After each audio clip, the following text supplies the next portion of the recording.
Okay, apologies and leaves of absence. Nothing. Yeah, just me, Margaret. I will only be here until 11 o'clock. I have another Zoom meeting at 11, so I'll leave shortly before 11. Thank you, Your Worship. And the confirmation of the status of the agenda. Before putting that to the meeting, I note that there are no decision papers required on the agenda, so therefore I'm recommending that we take all the reports are all received. So with that, can I have a mover and seconder? Thank you, Councillor Sedgwick and Councillor Gibb. Thank you.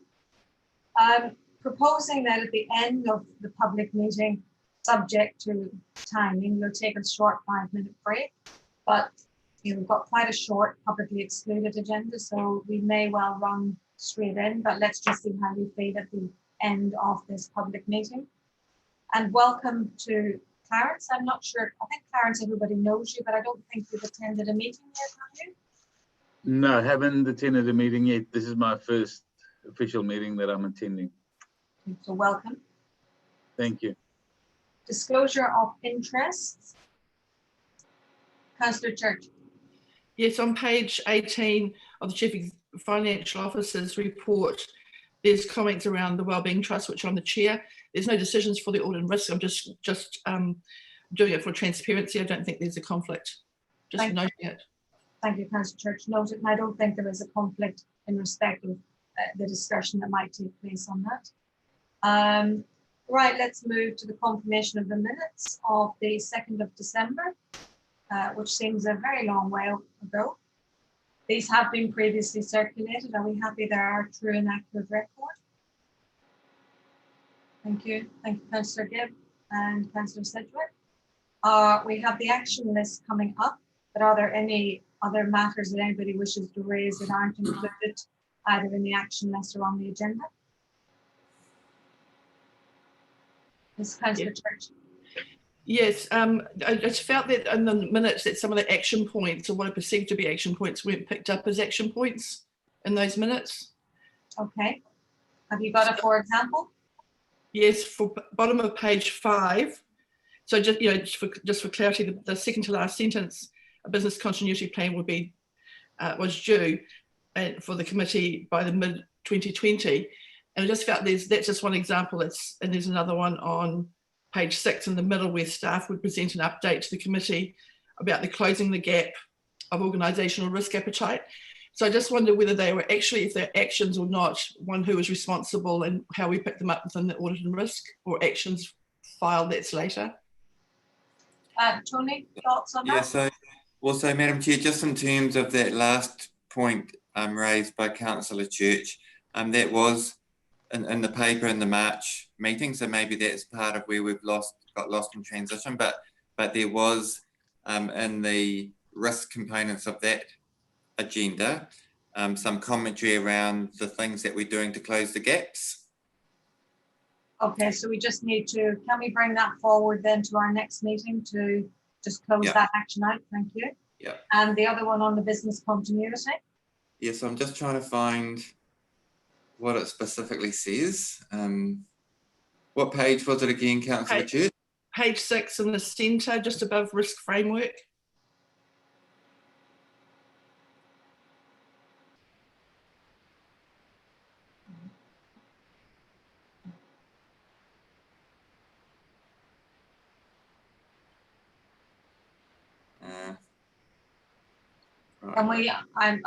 Can we just take that offline and sort it, please? Oh. Yeah, there is another couple, so I'm happy to talk to Tony about those. But I guess if they feel like they're actions, whether they would want to highlight just a process. So happy to talk to Tony later. Thank you. Just I guess as a reminder to all committee members that I know this is a very strange process that we're looking at minutes back in December, but if there are issues in the minutes when they're circulated, if they could be highlighted, that would be great and allow us to address them in a timely manner. So Tony, if you could just take that offline with Councillor Church and address those, that would be great. I'm now on page 14, which is the action list. Do you want to take us through that, please? Yes, so I'm just, Madam Chair, so Kat has done some work in the last few days actually talking to the Office of the Auditor General, and they do have some training programs. So this is something that I think that we talked to the Mayor and yourself around in terms of potentially opportunities for members to get some training in risk. And so I think there's perhaps an opportunity for us to have a chat with you as chair and the Mayor, just in terms of what you're wanting to achieve, but there's certainly some options that we can deliver at a very modest cost. Okay, so you're putting something together for consideration? Yes, yeah.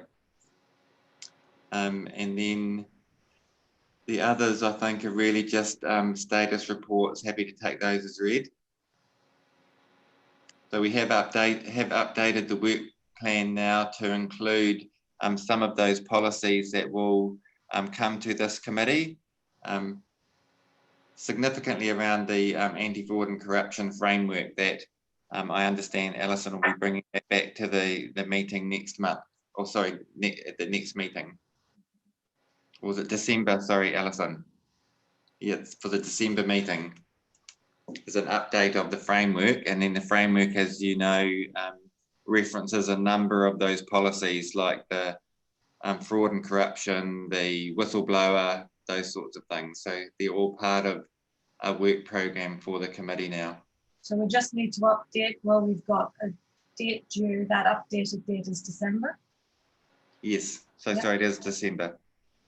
Okay. Committee members, questions to Tony on that list? Councillor Church. I just have a question, a follow-up for the item number 2 with the strategic risk register. Just the last part of that sentence was to review examples of best practice from other councils, you know, because we don't need to reinvent the wheel necessarily. How did that come out? Did we get any learnings from that? So I'd have to check with Jake on that, Councillor Church. So Tony, I had probably a wider question, which then might assist with this, that the status was that it's in progress and we've updated our comms and engagement strategy. But I wasn't quite sure whether that actually addressed the action.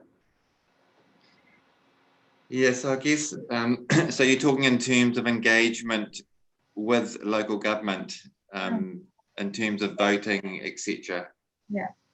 Yeah. It's an interesting point because it was something I think, and Gavin might like to speak to this, so it was something that was initially raised as a possible project or program with the Mayoral Forum. And so my understanding is that didn't make the cut.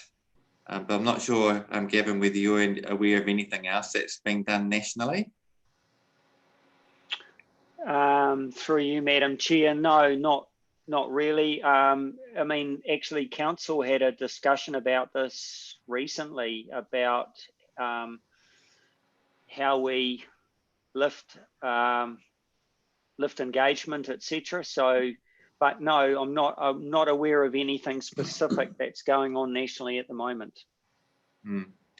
But I think, Madam Chair, we have in the last couple of weeks had a workshop with councillors and community board and committee chairs, specifically around engagement. So I think we've learned that through this lockdown period, we've, for example, been doing a lot of work engaging with the relative community board chairs and trying to get closer and more aligned with them. And so, yeah, so Jake has got a program of work that's come out of that we'll consider through the long-term plan. Okay, so can I suggest maybe we go back and really look at that action and really understand what we're trying to do. It was around that, as Councillor Church has said, looking at that best practice from other councils as well. So could we take that away and have another look at it and come back to the next meeting with a clearer response? Coming back to, and again, this was raised back in September last year. So maybe we just need to go back to really understand what was the problem we were trying to fix. Yeah. And will the actions address it? Because I'm not sure we've actually, I don't think we've captured that correctly. So I think what would be helpful for me, Madam Chair, is I guess just some clarity around the problem, because there's the subject of voter engagement, which is, I guess, a global issue. And then there's the subject of organisational strategy more broadly around engagement. So for the former, as we've just discussed, we don't have a specific program of work working with government or other councils around lifting voter turnout at this time. However, the legislation was changed to put greater responsibilities onto chief executives to encourage voter turnout. And we did increase our voter turnout at our last election by, it was 4 or 5%. On the latter issue of engagement, as Tony referenced, we are actively working and have been since the time of this issue was raised on improvements to our organisational strategy and approach.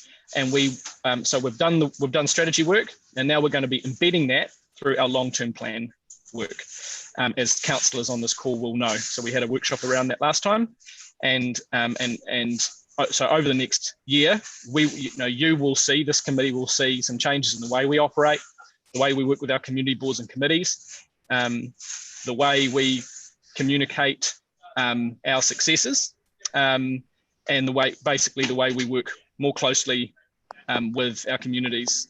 And so you'll see that specifically through our LTP, but it will also bleed into other work. So we're using the LTP as the way to sort of change the way we work for a better outcome, but it won't be limited to the LTP. It will become more how we operate as a business. Okay, so Tony, thank you for that, Jacob. Tony, I think what we do, let's go back to the minutes of September last year, put this in the context of the question that was raised, and then look at the actions as per Jacob's feedback. What are we already doing? And is there still an issue to address, please? Okay. Okay. Brandon, that clear from a minutes perspective? Yeah, thank you. Thank you. Now, do we need to note the actions arising or just note? Thank you. All right, Alison, welcome. On to your report. Thank you. Good morning. So strange report. So we're only the second report into this CFO report journey.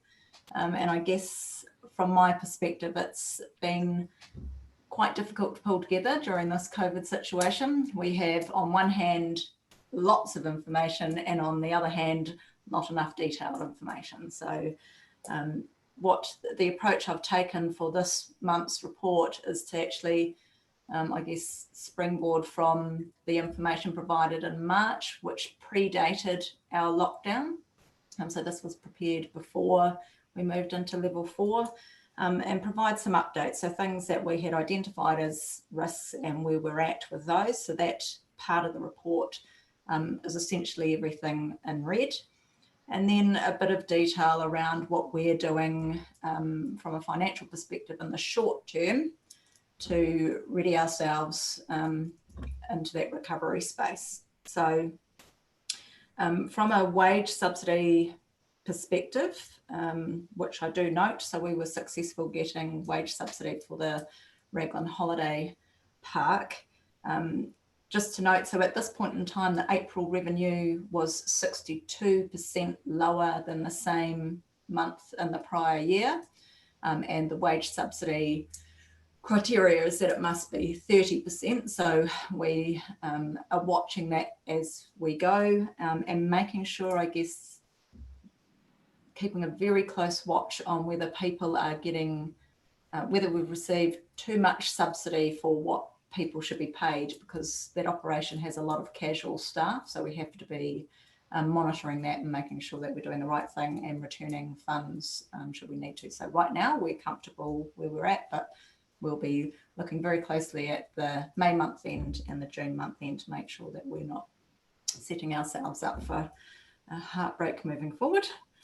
The other item to note under the section relating to the local government funding agency, that I've really tested the boundaries of my crystal ball, because the changes to the debt to revenue ratio are not yet in place.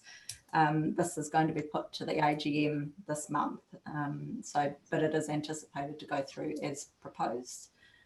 So just to let you know that. And I guess the other thing is a liquidity update. So on the items that are being raised as risks for right now, in terms of the 25th May instalment, we are sitting at a 92.8% collectability rate. Last year's rates at this time was 93.5%. So we're effectively about $700,000 behind where we would have liked to have been if we didn't have this COVID situation. So, and probably the other thing to note is that these are risks, so that liquidity and process items, those are risks, they are not yet issues. So we're managing them, we're mitigating them. Resourcing, there is currently, so there's risk, but there's also an actual issue. So the finance space is an actual issue.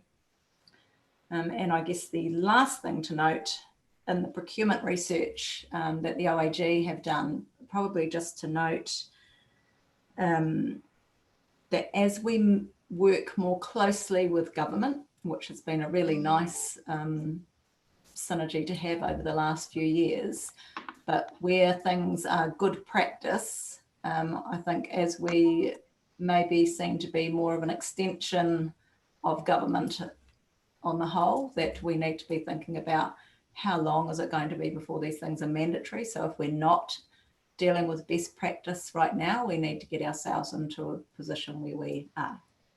So happy to take any questions. Thank you, Alison, and thank you for the report. I think the context that you've provided has been excellent, and I know, and I'm sure councillors have been saying a lot of reports coming through, but I think just to identify and hone in on those finance pieces have been really helpful. So open to the committee for questions. Councillor Sedgwick. Thank you, Alison. I've got a couple of questions. One is, it's really for my information. One is on page 18, where you're talking about the local government funding agency and the debt to revenue ratio. Is that assessed on an annual basis, or do we have to be compliant with that ratio at all times? My view would be that we have to be compliant with that ratio at all times. Right. So I haven't got the exact wording in front of me of the covenants, but right. Yeah, I would expect all times. Okay, and on the following page 19, we're using the March financials as a baseline, etc., etc. When you say the annual plan would extend beyond the 30th of June, is there any legislative risk in that for us? So this has been tested. So we've had some really good advice through the local government response unit over this period. So Simpson Grierson provided advice to the sector.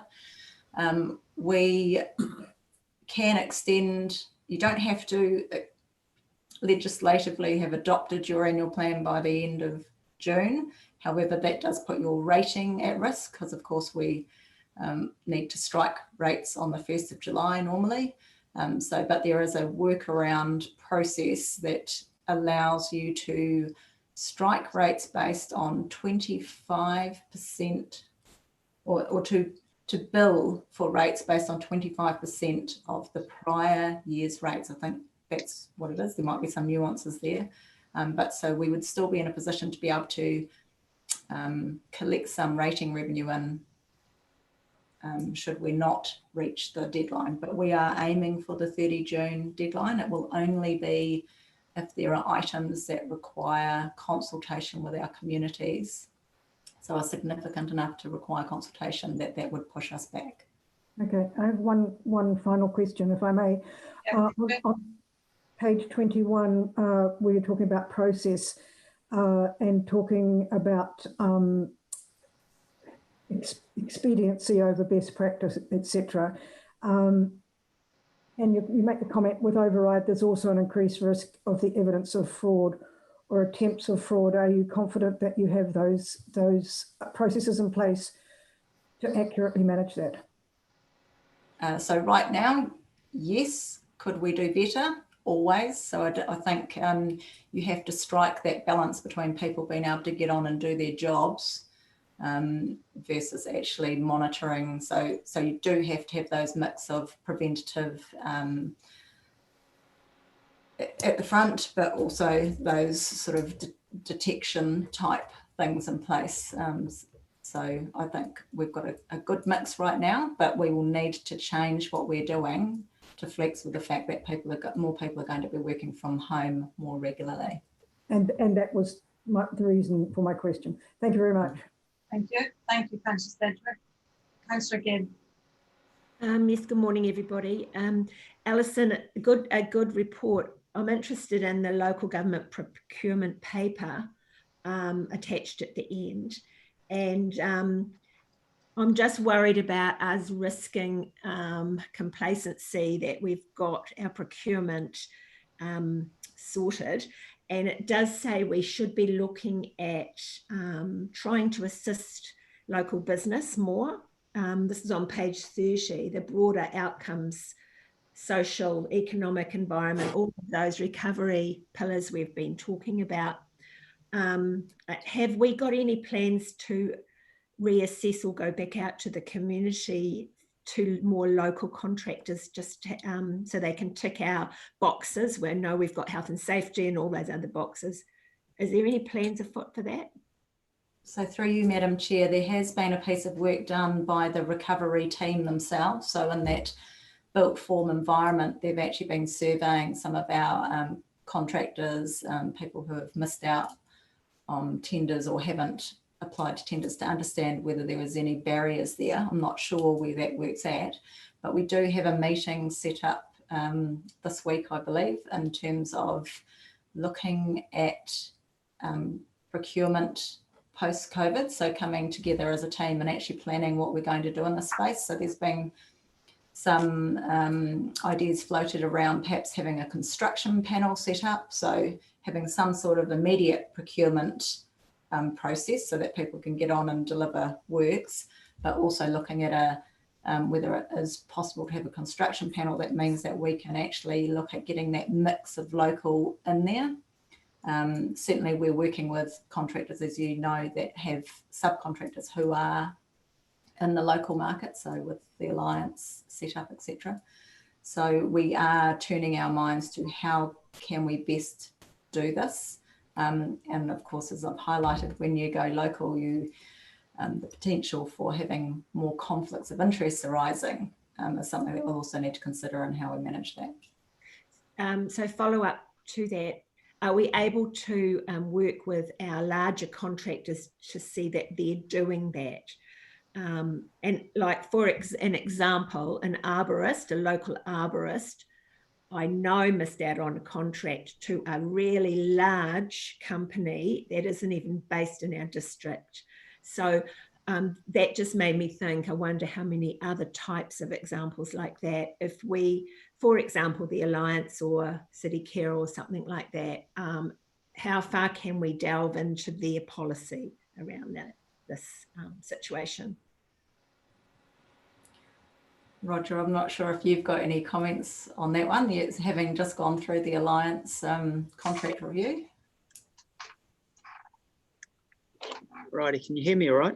Yes, good morning, Roger. Cool. Good morning. Look, we have limited ability to require specifically who our contractors subcontract. We can, during contract negotiations, stipulate a requirement to work with local business. So we are starting to introduce those clauses into new contracts. We do have existing large contracts that have time to run on them, and so we can work with those operators and try and get the outcomes we're after, but contractually, until we've actually got some binding requirements to do that in there, it is difficult. But the sentiment is heard, and we are trying to achieve that. Thank you. Roger, I think it's quite important that and I hear what you say about the contracting, absolutely. But given that we are in these very strange times, that it's probably just worth reminding our contractors that we do expect that they recognise the challenge of, or their contribution to the economic recovery, particularly at a local level. Yeah. Yep, agreed. Thank you. Councillor Church. Thank you, Madam Chair. So yeah, thank you, Councillor Cedric, for picking up around the annual plan. That's number one. My question, I've changed it, is have we doing any comms around the annual plan? I'm getting conversations and queries as to what's happening around it. So just flagging that. But I'm coming back also what Councillor Gibbs said is around that procurement. So my question around procurement is, do we have there's several, but I'll try and make it succinct. Have we done an assessment of where council sits in terms of our procurement capability, or how sophisticated we are in terms of what we're doing? And do we have a strategy?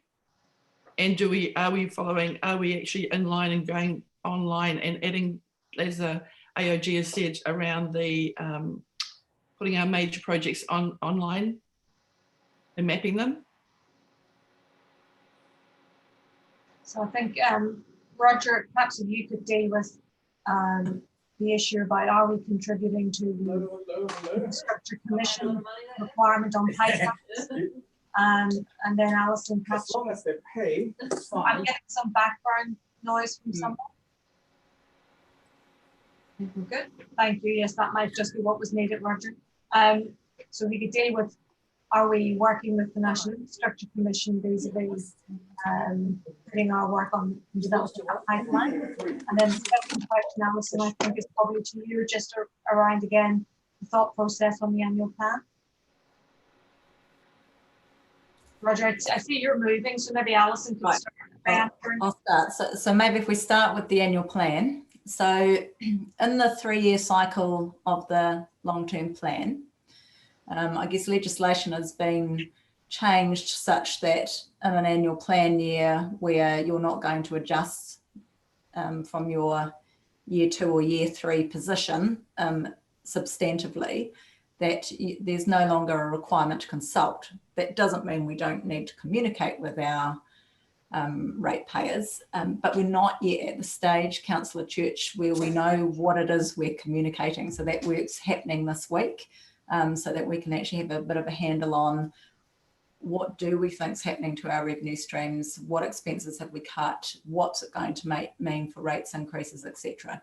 So the communication's probably going to be a lot short. Well, it will be a lot shorter than would be ideal. Remembering that people don't have to pay, or they won't receive their rates bill until August, and they don't have to make their first payment until the end of September. Probably the risk of not being able to communicate right now and delaying that by a few weeks is not going to be tremendous in terms of the, when you tell people too early, they forget by the time you send out their bill anyway. So that's probably that item.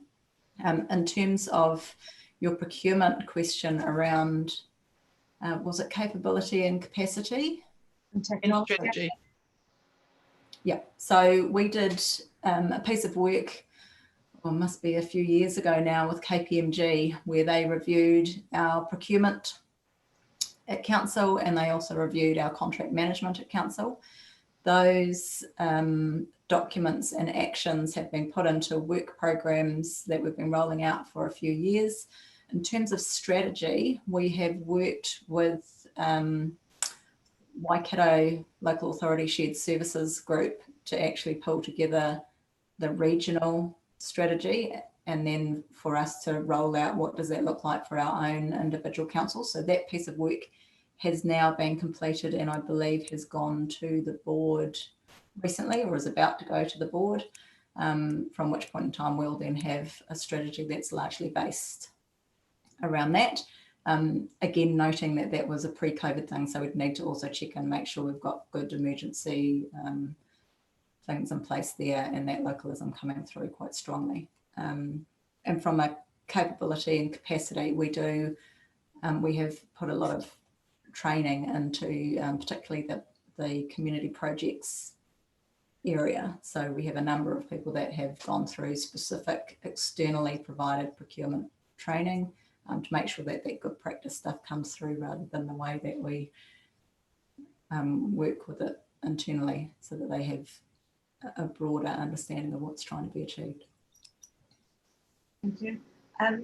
Alison, could I just add an additional question to that? Just around the resources for procurement, I think there's probably 3 or 4 places in the bundle of papers that mentions resourcing, and particularly if we're successful on the shovel-ready projects or shovel-worthy, whichever definition. What's progress? Are you satisfied with the level of resourcing? And if not, what are we doing to address that? Well, of course, I'm going to say no. We can always do with more. I think we were in a position when we had the Ministry of Business Innovation graduate. Yeah. We were in a place where we had 2 people effectively working. So Sarah was, whilst not in the office at the time, was guiding Mangala into working on the procurements that were relatively straightforward. I think the space we're in is that we are aiming to be really strategic in our procurement, and we're not there yet. We're sort of stuck in between purchasing well and getting a bit of stretch, but it creates some tension because there's a lot of upfront effort in the procurement journey. If you do stuff early enough in the piece, you're taken along on the journey. You're working in true partnership with the business to get the best outcomes. That can take time. So, and particularly when you're going through contract negotiations, etc., these things can be really lengthy. There's downstream benefits, but yes, we could always do with more resourcing. If it becomes mandatory rather than best practice in terms of the government procurement guidelines, then I think we would need to definitely be looking at how we deliver it. And it might not be you're having a higher headcount. It might be perhaps pulling people together to do, restricting your purchasing activities to a certain team rather than having it so spread out. So things that could give us a bit of control up front. Okay. Well, maybe my next question might be to Tony and Gavin, but given that we should be aiming for best practice, and we refer to perhaps the use of technology, and I agree, Alison, that the earlier you get involved in the procurement piece, the less likelihood there are to be issues as we go through. Should this not be something we should turn our minds to now? That we either need to resource it, and it's either people or technology to mitigate that risk and ultimately provide a better service? Or through you, Madam Chair. So yes, my understanding is that there's a business case being prepared as we speak. Okay. So, that's right, Alison. So through you, Madam Chair, yes, there is a business case being prepared, but there are other things that we're doing that will get us hopefully into a better space as well. So as part of our recovery planning, our interim actions, that contract management software piece has come forward to where we had originally had it planned for. So getting things like that up and running, just taking out some of the noise and doing things manually would actually help. So there are certain things, and the procurement and contracts management roadmap piece, that's well underway. We've had our second workshop. We're getting to a space where there'll be some real specific outcomes required to be delivered, and then that will allow us to actually plug resource in at the right places. So I think, yes, there's a business case coming. But equally, there's other things we could do to be streamlining our journey. Thank you.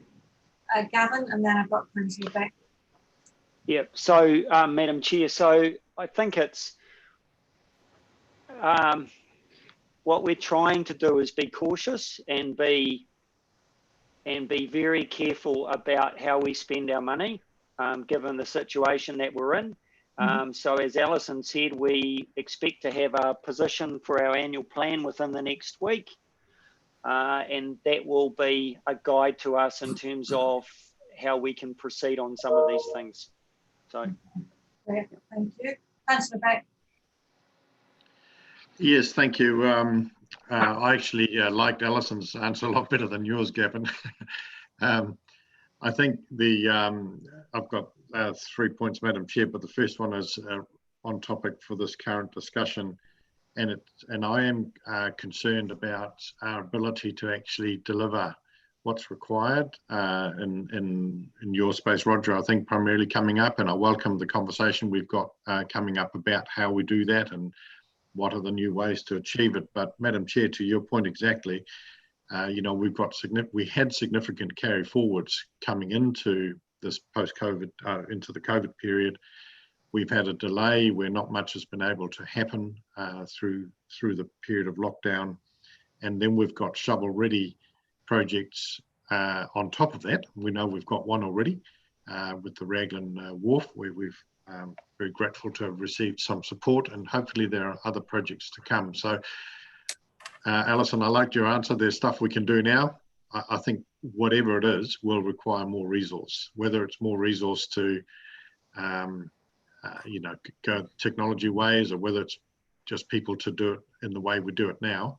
I don't think there's any question that we need more resource, more than we need a business case, if I can put it that way. So that's my challenge. It's a comment, I suppose. Two other points, which are questions. Alison, you talked about a 1% down on rates, 1 point something down on rates before.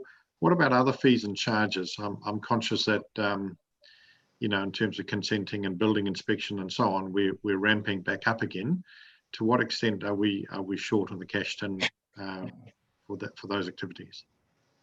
So through you, Madam Chair, I'm sorry, I don't have the detail to hand right now. However, I do know, so things like land information requests are down, things in that space. Building consents and subdivisions don't appear to have been impacted too badly at this point in time. And in fact, we've had a number of developers uplift their 224C through the lockdown period. But an observation would be that anyone that has already got a shovel in the ground and has been interrupted by COVID, it'll be in their best interest to push on and get that stuff sorted. So I think we'll have a nice honeymoon period where the activities may not appear to drop off. But, you know, when you've got, I think I heard on the news this morning, 10% of people over the lockdown period, just the 2-month period of April and May, missing rent payments and mortgage payments, you know, something's going to happen. People are not going to be wanting to build new homes, etc. So I think right now we're okay. We've got some good economic data coming through that ELT will be considering later today, I think. But yeah, so we're okay right now, but we expect that those activity levels will drop. Certainly some of the bigger building companies are suggesting that they're planning on having a 30 to 33% sort of decline in building consents coming through. So, but you're not flying a flag right now to say that that in terms of cash flow, that this could be an issue that will impact us too significantly in the sort of medium term? Yeah, so cash flow wise, I think we're okay. So liquidity has been a real focus for us. We've still got our entire BNZ facility of $15 million intact, and we do have cash in the bank. And that has helped us with our treasury risk management policy compliance stuff too. So at this point in time, that being 700,000 behind the 8 ball probably isn't too much of a concern. And we do have a large agricultural sector who have continued to be able to deliver their work over lockdown, and a lot of that farming sector will pay their rates in full in September each year because they get their milk payout and then they pay their bills. So in the immediate sort of 6 months, I'm not forecasting any cash flow concerns. Okay, thank you. My final question, if I may, Madam Chair. I was interested in your comment about local government having become or being seen as, or in fact being seen by central government as an extension of its own activities, and certainly in that welfare space through the state of emergency, that was very much the case. So we're continuing to extricate ourselves, Alison, I'm sure, from those roles. And how's the government as in terms of paying the bills? Because I'm aware that we've footed a number of bills on behalf of DHB and others. Are they prompt payers? So the DHB has paid the first invoice that we have sent out. So I'm assuming that's been done in normal payment terms. So I expect that they will be not necessarily prompt payers, but they'll pay us when they're due. Right, yeah, but no, So I was going to say, I guess it's more around what is the risk of that not being paid? Do you have a concern anything will be challenged? So we've been very clear with capturing what is a internal emergency operating centre cost versus what does actually fit underneath the NEMA, the National Emergency Management Agency criteria. So that is something that our team are across really well at the beginning. So we're comfortable that what we've captured will be fully recoverable. As it's moved into the Hamilton space, that wider effort, there's less visibility over what's been spent there, but I understand that that's been wrapped up anyway, so the risk for that is probably very minimal. Thank you. Councillor Beck, sorry, I cut across you. No, that's fine, and that in fact was where I was going to end up, Alison, just making sure we continue to have some comfort around the way that the combined EOC is acting, given that they still have some delegations from us that are, well, open-ended in effect. So as long as we keep an eye on that, and I guess those delegations will come to an end fairly shortly. Yes, that was a nod. Is that a nod, Alison, or? So, Madam Chair, if I can help out, and maybe Kurt is probably the best one here, but my understanding is the EOC with Hamilton is certainly winding down, if not wound down, and will be all wrapped up now in regional EOC. Yes, through you, Madam Chair, yes, correct. Our last staff member is returning tomorrow from the Hamilton EOC, and they're looking to transition back to effectively ministries, particularly in that welfare space, which has been the predominant area of focus by next Monday. So pretty much completely wound down by next week, and then oversight and a readiness and will be stood back up for over the winter period for other emergencies and or a move back to higher alert levels, but in essence, shutting down. Thank you, Kurt. So just, Madam Chair. Sorry, go ahead, Axel. Yes, so just to close that loop, it's good to hear our staff are coming back. How about that blank checkbook that we sent with them? When do the delegations formally cease? Is that Gavin or Kurt knows the answer to that? I think, Gavin, it might be you.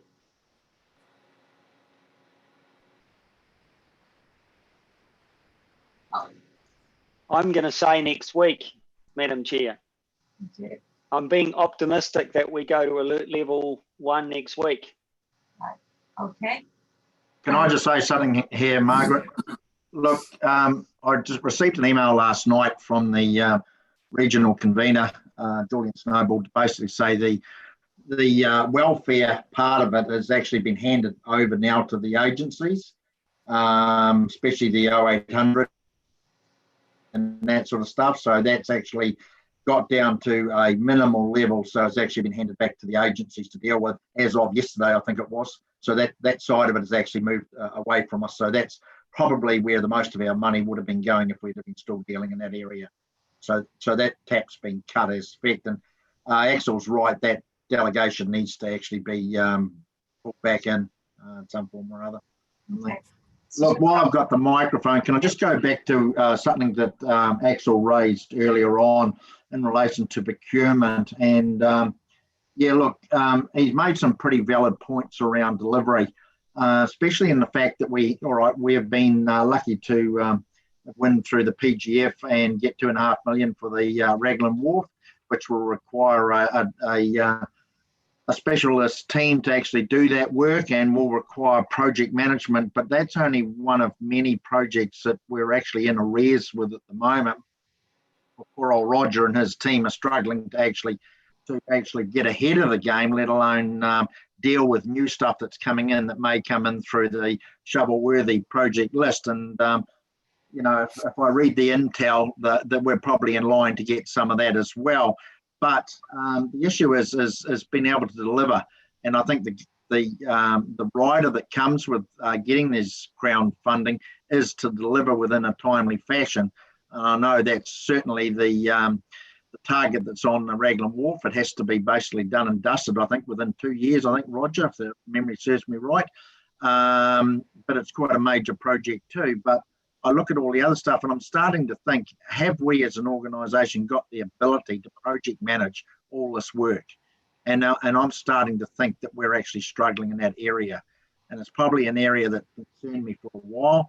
And it's fair to say is, do we look at other options around how we can actually deliver these projects and not put as much risk into Roger's team? Because all I see is at the moment is we sit around as politicians, throw money at it, and expect them to go away and do it. And we know these things are complex and difficult to deliver on time, but I just wonder whether we've got the staff that actually can deliver the amount of work that we've got on hand at the moment, let alone the work coming in.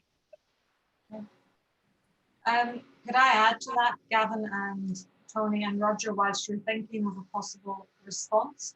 I think not only is it the capacity, and it came out when we had the workshops as well around the carry forwards, and then obviously now the role in stimulating the economy, and we've got the shovel-ready projects. But we've also read in the papers about some of the great things you've done during COVID-19, particularly around different ways of working.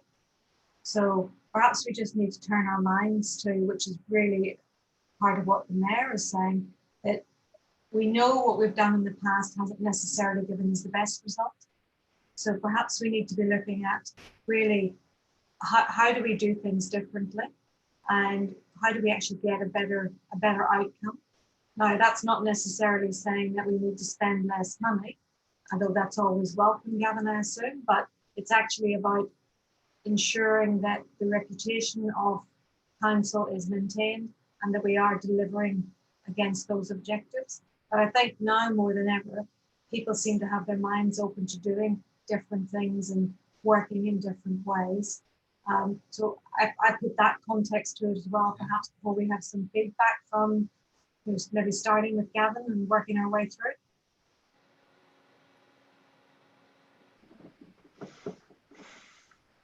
Also, so Madam Chair, I can maybe start, because I know that Roger's doing a lot of thinking and a lot of work in the space, and it's not just about his team, it's about how the organisation comes together to support that. And so we've talked about the need, and we've talked about probably a bit of it this morning around the importance of the different parts of the organisation coming together and all being aligned and sort of pulling in the right direction. And so there's work being done in that space too, as Alison's alluded to, in terms of that sort of procurement roadmap and the connection between the contracts team, the legal team. You know, it's very much an organisation-wide approach. But as Axel alluded to, we do have a catch-up later this week, so that in part Roger can share some of the thinking and the work that is being done. So perhaps, Roger, just with that intro, did you want to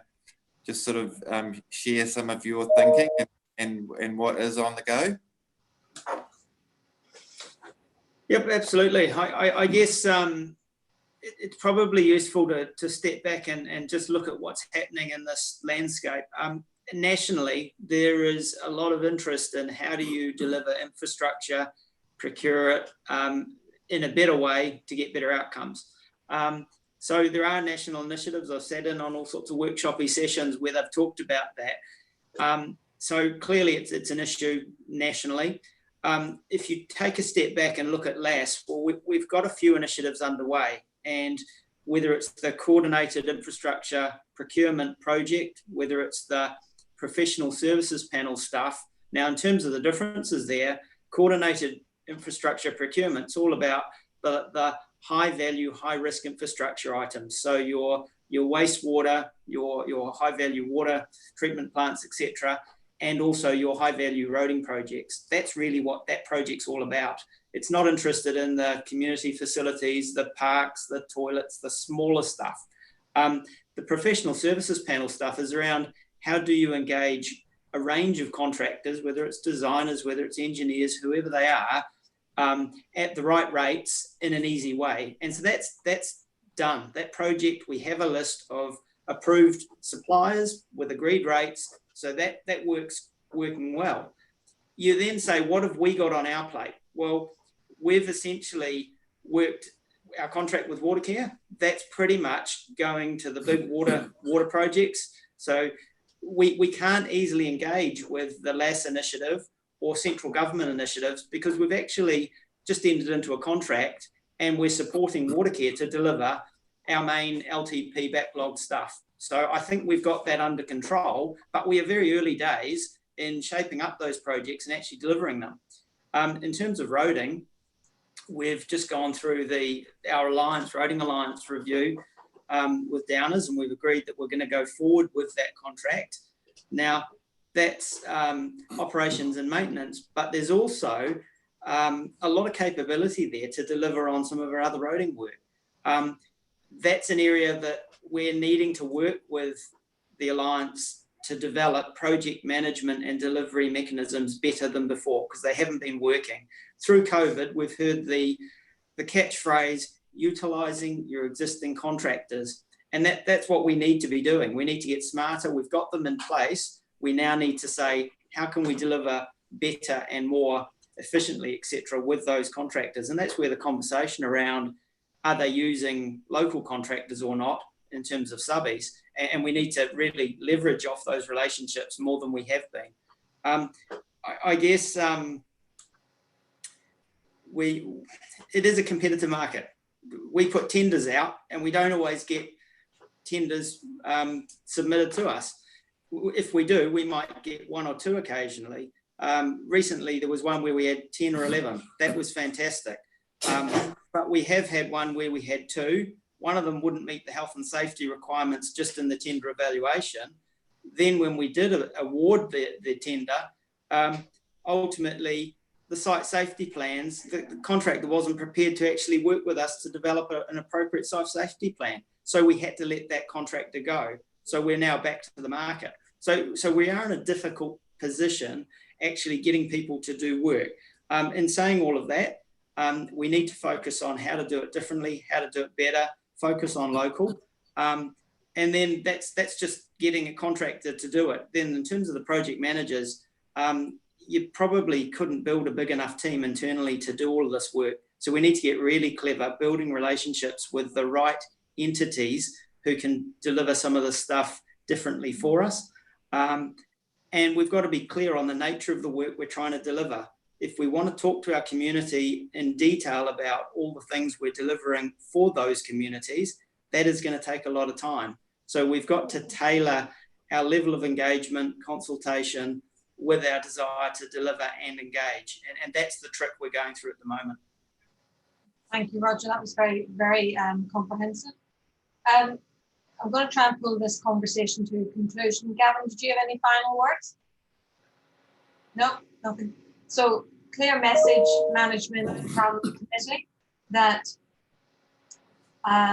in respect of this particular area of procurement and delivery, that we see it as a risk that we will not be able to deliver. and not just on the big projects, but also on that those community-based projects. So I understand there is a briefing going on later in the week, which may address some of those issues, but it would be good to come back to this committee at our next meeting, confirming what has happened and what steps have been taken to mitigate that risk. And whilst I think the other point for me is that we are going into a period of predicted high unemployment, there may well be opportunities to look at, particularly around project managers or some of those key skills, Roger, that perhaps we don't yet have in the team. Okay. Are there any other questions on Alison's report? I have a couple, Alison, but for the rest of the committee, some really good discussions going on. Good.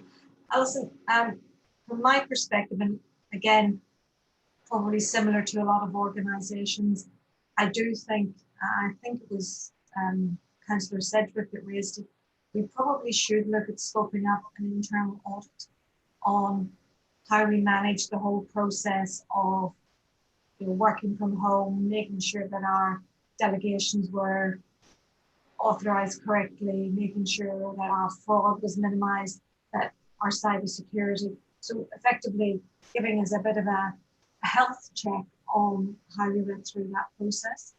Clarence, I don't know if you've seen that happen elsewhere, whether you have any input? Yes, Madam Chair. So that is part of what we will be looking at as well, because as part of our interim audit and final audits, we do make sure that the controls are in place and that all expenditure has been approved within delegations. So we will look at your access control as well as the normal operational controls. Okay. So it would just be good, Alison, to try and scope that up and then see if we can get that done, which will feed in then to the year-end audit as well. And I guess, so I'm just going back to my own notes. For me, Alison, one of the other areas which you again talked about, which is the annual plan, and building on Councillor Beck's comments, that are we running a number of scenarios? So have you run the worst case scenario and the best case scenario, particularly around the revenue? I'd love to say yes, we have. We have from a cash flow perspective to make sure that we've still got liquidity there. But from an annual plan perspective, to get budget managers to look at scenario planning, we haven't instructed them to do that, but because I guess we're at the end of that lockdown, so we're asking them to actually go with what they think the projected position is going to be. It is something that, of course, as we go through our long-term planning, we are looking at how can we do scenario modelling over that. So we're talking about perhaps having some high-level stuff in our infrastructure strategy. Of course, anytime you do scenario modelling, it needs more resourcing of that particular activity. So what we're looking for is the economic data that has been gathered. So there's been a lot of detailed surveys done in the district that we'll be using as a platform to understand where we're going forward. So that's been broken down into the various industries, and we've also had the ratepayer lens over that as well. So we will be using that to support our assumptions for budgeting purposes. Okay. Maybe I could ask my question in another way. So you've done the cash flow modelling.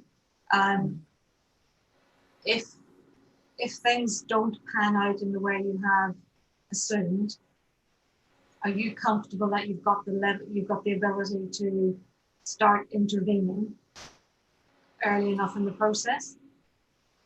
So yes, it will require us to change the way in which we're reporting. So it has highlighted, one of the things that COVID has highlighted to us is that relying on monthly reporting cycles is actually not good enough in times when it's really rapidly changing.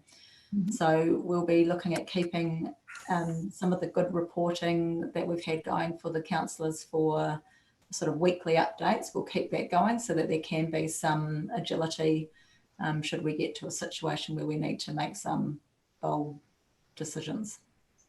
Thank you. Thank you. Any more on this report? Otherwise, I'm going to move to Kat's report on business resilience.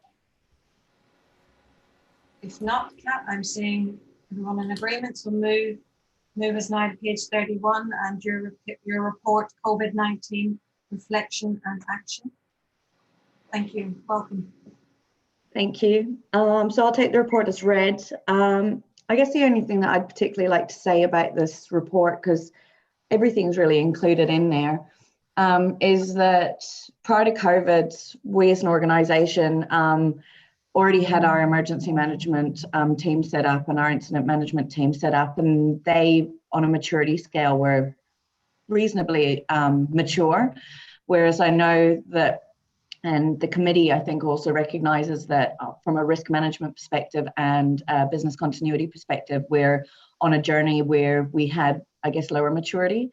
I think that we learned a lot through the process of COVID, and we've actually seen the opportunities in there to sort of leverage of what we have learned and what people have experienced to help us to, I guess, advance our maturity, with people being in the headspace of knowing what it could look like and being able to grasp the concept why business continuity and resilience is important.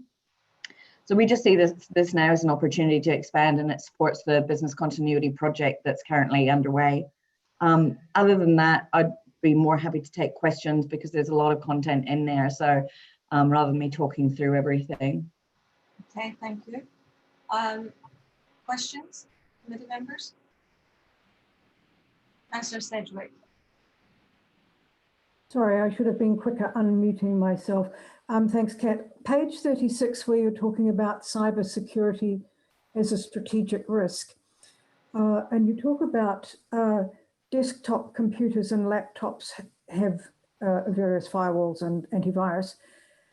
Does that also apply to every piece of technology that is used in the council by or remotely and by councillors? I notice you don't talk about iPads, so I'm wondering if that is a potential risk that we haven't covered.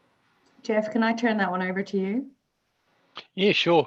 So cybersecurity is a growing risk across all sectors. It's not unique to the council. I think effective controls are a mix of people, process, and policy controls. But to your specific question there with regard to iPads, iPads are less of a risk than a Windows or Microsoft device, purely because of the operating system, but also the constraints on what you can access on it. So we don't have as bigger exposure on iPads, purely because you can't access the core applications as what you can on a PC or a laptop. But on the controls side of it, we do have firewalls, VPN software, and antivirus software on all devices, and they are regularly updated, whether the device is in the person's home or connected to the network within the council premise. But just to expand that a little, they're not on iPads. It's the firewalls and the antivirus, not on iPads. And for example, should I lose or misplace my iPad, even though it has a password lock, that carries all the private information and financial information that potentially you wouldn't want spread anywhere else. So I'm just wondering, is that an area of risk, or do you consider it below materiality? No, it's definitely an area of risk. We are in the process of deploying an application called Intune, which enables us to track all iPads and mobile devices. But specifically on the iPads have all Apple devices have a added advantage that we don't have on Microsoft devices, and that is that the storage on an iPad can't be removed from the device. It's sold. You can't pull the storage out and access that storage any other device, but also the storage is encrypted at the hardware and additionally at the software layer. So even if someone gets hold of your device, they can't actually access that storage. They have to know your PIN code. And you probably would have seen some commentary on Trade Me and some of those secondhand sites. Is if your device gets stolen and the person doesn't have access to your login on the iPad device, there is no way of unlocking it. Okay. Even Apple themselves, you would have heard there's some commentary a year or so ago where the FBI was trying to put pressure on Apple to give access to some devices and they wouldn't do it. Does that address your question, Councillor Sedgwick? I still have concerns, but I acknowledge the answer. I think that the important thing is to make sure you don't lose your iPad, is what I hear. Mr. Beck. And don't write the PIN number on the back of it either. I guess just taking Councillor Sedgwick's question in a slightly different direction, Jeff, is there additional vulnerability because people are accessing via home Wi-Fi networks that could have other issues, could be less secure, could have devices on it, not council devices, but personal devices to that family that might have, viruses or whatever in it? Is that an issue? Notwithstanding that I know that that Wi-Fi is accessed through the sort of public setting rather than a sort of trusted network setting. Yeah, no, absolutely. It does add additional risk, and for that reason, we've got the VPN, firewall, and antivirus software on all council devices other than the iPads. Just to add a comment there with regard to the iPads, part of the challenge with iPads is you can't actually get antivirus software for an iPad. Not effective antivirus software. No, I have to say I couldn't find any on it. So Councillor Beck, that's one of the areas I'd like picked up in this internal audit. So how robust were we in terms of just accessing our own network as opposed to other devices coming onto the network? So effectively, does any of our IP at risk? Yes, because we certainly now have the issue where we've got a large part of our workforce not in council chambers on a council controlled Wi-Fi network or through a LAN connection, firstly, and secondly, we've got a situation where we recognise that in an ongoing way we may continue to have a number of people working remotely. So if there are additional risks that we wouldn't normally have planned for, I guess that's being part of setting up for this new normal. Question mark. Thank you. Other questions on Kat's report? If not, Kat, I sense that you've obviously been keeping everyone involved anyway, so the level of questioning is what you would expect as we come out of sort of level 3, 2, now hopefully into 1. But a good report, so thank you for that. Okay. Right. Madam Chair, I just sort of wondered whether it's worth having a bit of a chat to read something that you raised earlier around the, almost like I've heard you say before, let's not waste a good pandemic. And so let's embrace what we have learned. And so probably the last few weeks, the team have been very focused on the bringing staff back to the office. And now it's very much about how do we really capitalise on everything that we have learned through the lockdown. And so we're starting to focus on that as an ELT to say, well, we're not going to go back to how it was. And what's really interesting is that our staff are coming back saying, we don't want to go back to the way it was either. We would love the opportunity for us to continue to have this blended working arrangement between the office and at home. And that's certainly something that as an ELT we have embraced, provided we can manage the risks and ensure that we can ultimately all stand up in front of our communities and councillors to say that it is a good arrangement and adds better value than the previous arrangement.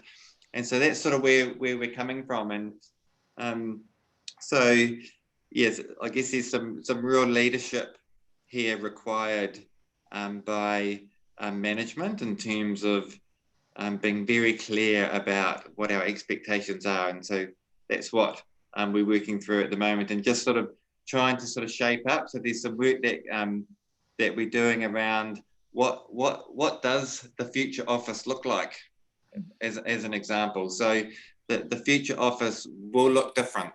You know, if we embrace the fact that the office is going to be the place that you come and you collaborate and you work on projects and things, but then your home might be the place that you go to focus on the actions that came out of that work, for example. So that leads to a different look and feel and of our space in the office. So just to give you, I guess, an assurance that that's all the work that we're very much focused on now. Well, thank you, Tony. And it's actually remiss of me not to comment on that appendix to Kat's report. What I would say to all of this is we need to be brave and we need to be bold, and we might have some uncomfortable moments as we go through, but if not, we will have wasted some of those good learnings. I do want to pick up the health and safety stuff attached to that, but we'll pick that up when we get to Lynn. So Councillor Church and then Councillor Beck. Yeah, thank you, Madam Chair. Yeah, just looking at those, thank you for it's a thorough report. And so looking at the risk register is particularly some of the ones where you've identified. So one question I have is, has the risk register been tested in governance? That's one question. You know, this seems to be an internal document. And I guess that why I say that is, for example, when we're talking about deliverable of how far behind we are on so many deliverables, really it's some of the ones that are so important to the community, like parks, reserves, that don't necessarily have the profile of the bigger projects around, you know, the wastewater, which we just assume it's going to happen, or water. So just really testing that, and have we tested where the priorities are? And also do note on a couple of them where you've flagged them as extreme, but there's actually no relationship to who's running that report, you know, who's leading that. And so I guess I just like that test and thoroughness, and have we got the scale right? And, you know, I think Roger talked about before where, I think it was Roger, where you talked about really trying to bridge the silos within departments and councils so that people are working on teams together. And yet where it has been the risk owner, but really, you know, is it better that we actually have a robust, you know, risk owners partnerships? You know, just to really start modeling some of this, you know, culture of crossing those borders. I think it was a really good report. I'm not going to go into detail. I can take that offline with you, but yeah, definitely good. The only one I guess I did flag in this, and it is a recovery one. You talk extreme around, you know, our staff, and you've talked about their safety, obviously, and their morale. But also, you know, under morale is things like, you know, gender pay, right? The inequality of gender pay within district council, which I don't think is flagged. So we're talking about the morale of the extent of that issue within you in our own council. So I think through you, Madam Chair, the risk register that was created there, I'll give you a quick rundown on how it was created. First of all, the executive team came together and they did I guess it was like a very quick but very thorough risk identification workshop. And from that, they went out to each of the general managers in the business and asked them to do the same thing with their people so that they could get an overview of all of the risks that people were feeling were part of what was happening through the COVID experience, to the beginning and into the recovery as well. Once that was done, those initial risks were turned over to me. What I did was went through them to pick out the ones that were actually COVID related. So this whole register is specific to COVID. It's not about the other issues. So that's why there's probably nothing around like pay grades and that sort of thing, because there are other projects that are covering that. But once we were able to identify that there were some risks that all of business needed to look at, we were able to put together that list. And that removed a lot of the duplication, and it made it easier for people to be able to focus on what they needed to do in each of the specific areas. From that point, there had been assessments done, initial assessments. So that was the inherent risk assessment, but they actually needed to be reviewed as we went through to make sure that, you know, from the first point of those risks being identified to when we were looking at putting the mitigations in place, there was actually quite a change in what was happening in the COVID environment and what we needed to do through the recovery. So there was a secondary inherent assessment made. Then our mitigations started to be put into place. Those mitigations were turned into action items that were able to be given over to the recovery planning team so they could include them into their plans. When we think about governance, it hasn't actually run through like anyone other than our executive team, but it has run through the full recovery team. And each of those risks is assigned not just to one owner, but to one of the environments that are in the other appendixes there around the environment recovery structure. So those risks are actually assigned to the environment. Sometimes it's more than one, but we've tried to nut it down to which one's most likely to ensure that the actions that are associated with them are actually considered through those plans. When it comes to it, they are operational risks. The idea was to have it as an operational register, something which we could action and do something with. And it sort of got to the point where it has been used for that, and it probably won't be reviewed again for a little while. And then it will be looked at, have we covered off on this, which ones are lagging, and have we prioritized effectively? I don't know if that answers your question. Yeah, no, yeah, thank you. It's very thorough, thank you. Thank you. Councillor Beck. Yes, thank you. I was just going to pick up on, Tony, your point, although it sort of overlaps a little bit, Kat, with your comments just now. So focused on how we deliver going forward in this, in a post-COVID as opposed to COVID period. We do need to identify that, as you say, Tony, we need to be brave, and we are taking some risks ourselves in terms of how those, how we approach, how we are prepared to have a go at new ways of doing things. And I think that's right. I'm not disagreeing with that. I'm not saying it's a bad idea. What I am saying is we need to flag that productivity or efficiency needs to be carefully thought of. So it's not just about doing things that people feel comfortable doing or people would prefer doing, but we need to make sure that there are some ways in which we are deliberate about measuring, checking that we are still providing efficient and effective services that we in fact are obliged to under, what is it, 17A or whatever. That obligation doesn't go away. So I just want to flag that, because when I look through the register, there's a lot about protecting people and people being comfortable and people feeling safe. That's good, but people also need to be effective in whatever new arrangement we set up. So through you, Madam Chair, I think that's absolutely 100% right, Councillor Beck, and that's, I guess, what I meant when we said that we need to now transition. So the initial priority, and even like the initial priority at the time of the lockdown, like right back in March, was about making sure that we got our staff home, that they were safe, they were okay, and that we could then sensibly set them up to start working. But it was very much initially about making sure that they were, I guess, settled into their new environment. And in a way, it's not been dissimilar with staff coming back into the office, where we've focused on making sure that they have come back and integrated into the office. But you're absolutely right. We now need to very quickly move to, now we've actually got some work to do, and we've got to do that in a different way to what we have traditionally done. And part of that is management leading that expectation, but part of it is being actually driven from staff as well, in terms of wanting to capitalise on the opportunity to perhaps continue to have this blend. But yeah, absolutely, like we need to be able to, for me, we need to be able to stand up in front of our communities and say, hey, we've learned some stuff through this lockdown. We've grabbed all the things that have worked well, that are actually also in the interests of ratepayers and our customers, and we're going to keep those, and that's going to be our norm going forward. And we've got to be able to tell that story, otherwise you would fail. So absolutely agree with you. This is not all about staff. It's about what we're here to deliver as well, and deliver that well. Thank you. Thank you. Good discussion. Thank you. I saw Lynn popping up. Yes, she's here. Welcome. We're going to move to Lynn's report.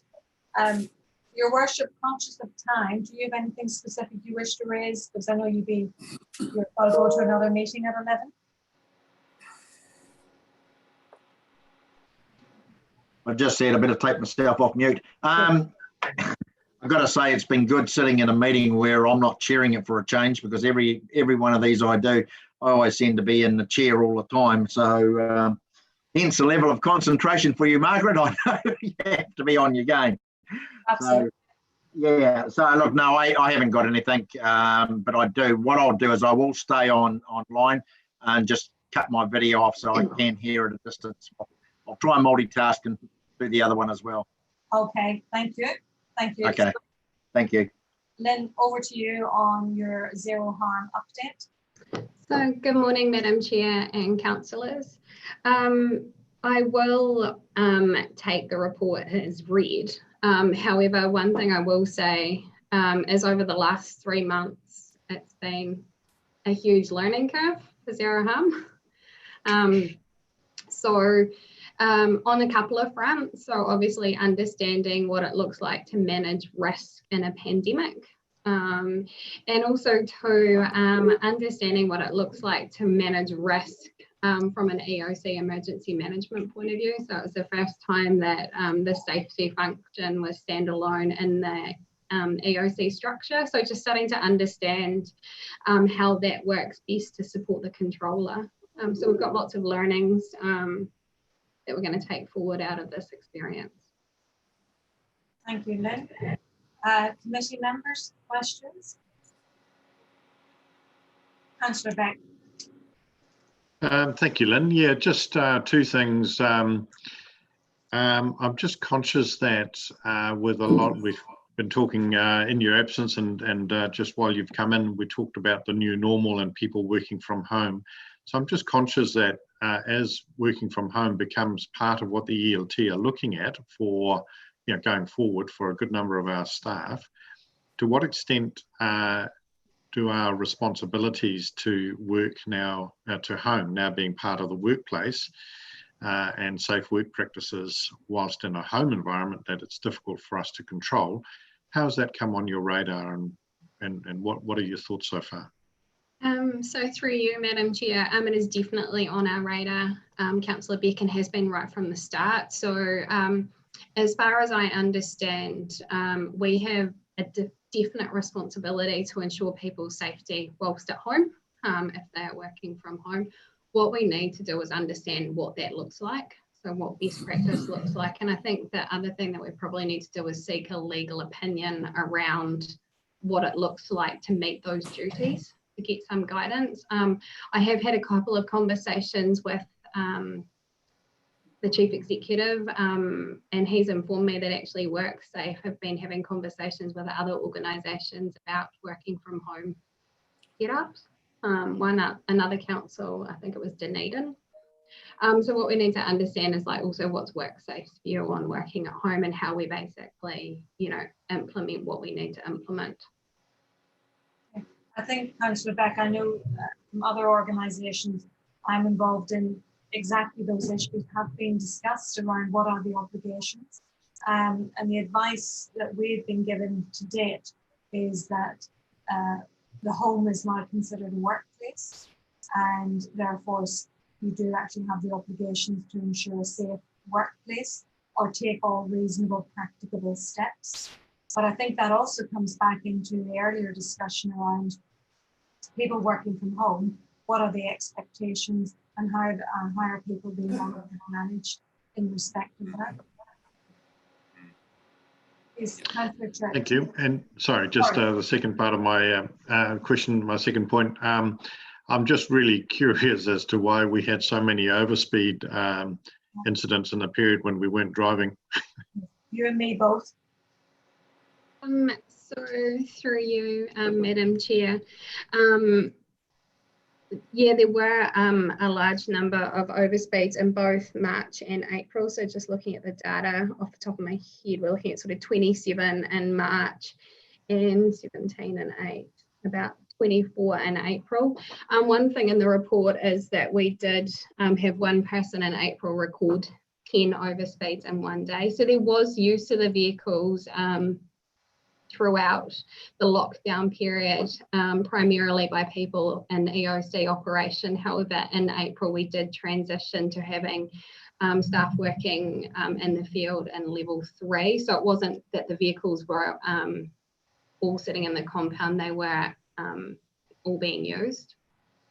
What I can do though is go back and have a look at a more detailed analysis of the data in terms of who was doing what with what vehicles, but all of the overspeeds have been assigned as actions and beware, and safety conversations have been had with those people that have had those overspeed events. Okay, thank you. Thank you, Councillor Church. Thank you, Madam Chair. So it was flagged, I think, in a different agenda around that safety engagement conversations, you know, the inconsistency over time of those proactive engagement conversations by department. So I guess, you know, going forward, just like to see that a bit more consistency by department, because I think it's really proactive training, support, you know, looking to improve our culture and the health and safety. So, and I know you're working a lot on that, but just flagging that for this conversation. So through you, Madam Chair, just following up Councillor Church on the conversation that I believe we had at the last council meeting, the Zero Harm team has gone and done some analysis around safety engagement conversations. And so we're looking at being able to present the picture in a different manner to you guys going forward. So first thing is there is a target of 2 conversations per month, and the preliminary analysis, sorry, per people leader is the expectation. The preliminary analysis that we have done is that is being met, but we'll be able to show you that going forward. However, one thing I do want to note is customer support. So you can see that in April they had 81 conversations, which by far and away exceeds the number that they've ever had before. And when we think about that team and how some of them were working during the lockdown, I think that's, you know, really great to see that those people leaders prioritise those conversations. Yeah, definitely. Yeah, and also I guess coming back to what Axel talked about in terms of, you know, working from home, when you're talking about, I'm not sure if it fits under that critical risk bow tie controls, but we've got the workplace violence, you know, so I guess that, you know, I guess I'm interested in that work as a genre, as to how their progress is, because, you know, 25 parts of that, you know, 40, you know, still, you know, work in progress, but also because the home is the work. I wonder whether it's a bow tie that we can track in terms of overseeing the workplace home. Does that framework fit for this in terms of a bow tie for, are we going to be able to, I don't know, assess home life or home work environments, and is that a bow tie control that we could use? So through you, Madam Chair, I think that's a really good point that you pick up, Councillor Church, is just understanding where the risk of working from home is best managed. So it might actually be through some different controls in our already existing bow tie, or it could potentially be a bow tie on its own. And so I think one of the things that I need to do is, as I said to Councillor Beck, we've already started conversations around what working from home looks like and the zero harm lens on that. But I think need to have conversation with the project team and also Kat about how we best manage those risks to ensure that we're not duplicating. Thank you. Other committee members? So Lynn, just on the critical risks and the bow tie controls, a couple of questions from me.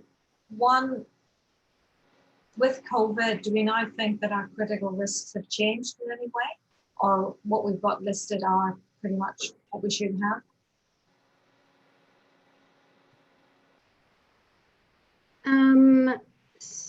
So no, I do believe that we are right in terms of our critical risks. One of the things that I do think we need to have a look at is our emergency management from a pandemic planning point of view. So locking in all of the things that we learned from a zero harm point of view about managing the risk of an infectious disease, and making sure that where there were opportunities to improve on what we had previously planned to do, that we make sure that that's the way going forward. And just, and it might be more of a question for Roger, but with the return to work and opening up contracting sites, etc., are we comfortable we've got the correct contact tracing in place so that we're aware of any issues, and have we had any indications of anybody either being picking up symptoms of COVID-19? So we've had no reports to date of any concerns regarding infection of COVID-19 in relation to contractors. What we have done is very early on, when the government and WorkSafe issued what they expected to be the elements of a safe return to work plan, which we are obviously required to generate, which I have done. We then took those elements and put them into an audit tool and have used that in conjunction with the contract managers to audit the safe start plans that our contractors have been required to prepare as well. So we've audited the likes of Metro Waste, Smart, City Care, the Alliance. So we've basically done due diligence on their plans. The other thing that I just wanted to mention too that was an interesting learning in the EOC, and I have run it past our legal team for I guess peer review and feedback on the process, was the contracting relationship that we essentially entered into with the Waikato District Health Board. So when we set up the CBACs, we were obviously asked by the District Health Board to set up the facilities and also provide some of the resources to run those facilities. So we went out and got traffic management, we went out and got cleaners, we basically engaged contractors to erect the facility. So one of the things that I did was actually pulled together a document clearly outlining a collaborative PCBU arrangement. So basically what we expected the DHB to do to look after those staff that were on their site from a day-to-day risk management point of view, and then what we would do to ensure a safe working environment as well, given the fact that we had no contractual document. Okay. And just out of interest, was there much difference? Pardon? Just out of interest, was there much difference in terms of health and safety requirements or expectations between differing parties? No, there wasn't. It was, obviously we focused on the critical risks. So getting an understanding of their assurances around things like traffic management. And obviously the other thing that we really wanted to get assurance around was that the people that we were engaging to work there weren't vulnerable. Mm-hmm. And that they understood the risks associated with potentially COVID-19 and how that was being managed. Okay, thank you. Thanks for that. Yeah, that's a really interesting conversation, and thank you, Madam Chair, for raising that that line of questioning. So I'm hoping, Lynn, at the end of this, there will be a very sort of thorough review of, of learnings, not wasting the opportunity of a good pandemic, to paraphrase that earlier comment, because I certainly hadn't given thought to our obligations for somebody getting hurt in a CBAC centre. And when I think about the prosecution that's still ongoing in regards to the rubbish truck in the north, where we were many steps removed, in this instance, we're a lot closer actually. We're not so many steps removed. We possibly are directly controlling of something we actually had no control over. That's a can of worms, and so we need to absolutely learn from that. And I think also we need to have a good, honest review at our own processes at the front end of this for and not so much health and safety, Lynn, now, but I'm speaking more generally, where I know there was some tensions between, for example, the political wing and EOC as to, you know, how long was it appropriate for playgrounds to be open? How long was it appropriate for the pool to be open, public pools to be open, those sorts of things. It'd be really good to reflect back on that and just learn from that and say, okay, well, how do we make sure that we're more in tune when we inevitably find ourselves in another public health crisis. Thank you. Thank you, Councillor Beck. And I guess Gavin and Tony, that raises for me, we've heard a lot through this morning about the different learnings, be it with health and safety, with contractors, with people. What is the plan or thinking for capturing, as Councillor Beck has outlined, these learnings and, more importantly, making sure that we do something with them? Is that something that's going to the full governing body, or what's the thinking at this stage? Kurt, you want to comment?